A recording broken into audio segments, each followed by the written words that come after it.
J'aimerais acheter une arme. J'ai trouvé comment assassiner nos maris. Allons, laissez-moi entrer. Ce serait judicieux d'en discuter autour d'un café. J'ai toujours cru que la mort de ma fille était un simple accident.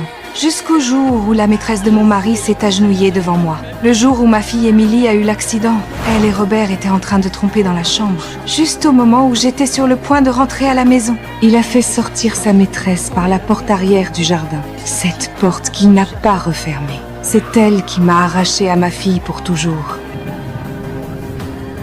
Tu as laissé la porte du jardin ouverte?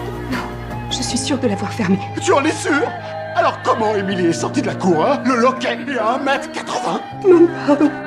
Je pensais qu'elle était fermée. Ce n'est qu'aujourd'hui que je découvre la vérité. Mais le pire restait à venir. Est-ce que Rob savait que vous aviez oublié de refermer la porte? Je l'ai appelé le soir même et je lui ai tout avoué. Il a dit qu'il pouvait me pardonner. À cet instant, j'ai senti toute ma vie s'effondrer. Mais je n'ai pas choisi de divorcer. Je veux qu'il paie le prix le plus terrible pour ce qu'il a fait. Un plan complètement fou a commencé à se former dans ma tête. Je suis allée voir ma voisine Mary.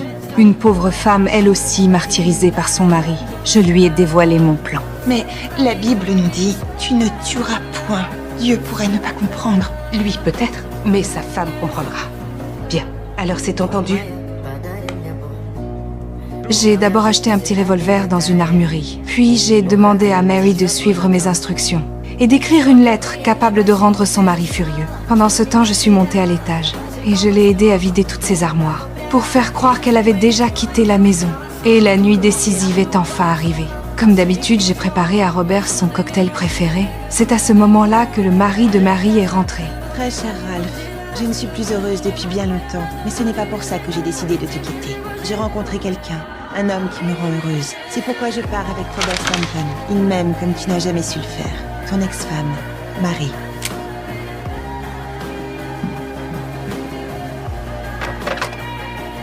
J'ai de nouveau posé des questions sur la mort de ma fille. Et sa réponse allait déterminer combien de balles il y aurait dans son revolver. Est-ce que ce jour-là, il s'est passé quelque chose dont tu ne m'aurais jamais parlé?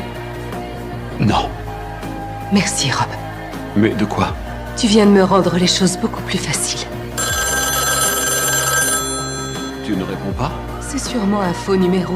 C'est alors que le mari de Mary a surgi. Il a sorti l'arme qu'il gardait à la ceinture. Et les deux hommes se sont battus en une fraction de seconde.